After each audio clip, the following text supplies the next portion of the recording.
Guyuran hujan di Aceh Utara selama 3 hari 3 malam mengakibatkan banjir di Kecamatan Lok Sukun. Genangan setidaknya terpantau di Gampong Manyang, Gampong Jo, dan Gamponga.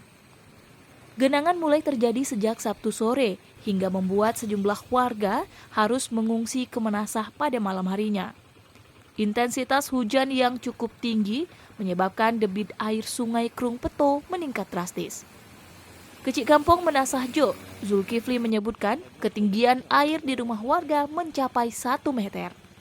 Menurutnya, genangan kali ini diperparah kondisi tanggul yang belum diperbaiki akibat banjir besar pada Januari lalu. Hingga berita ini diproduksi, guyuran hujan masih terus terjadi. Warga bersiaga dan khawatir banjir besar seperti yang terjadi pada Januari lalu bisa saja terulang jika curah hujan tak kunjung berkurang. Amrizal Abe, Kia Rizky melaporkan untuk Aceh Info.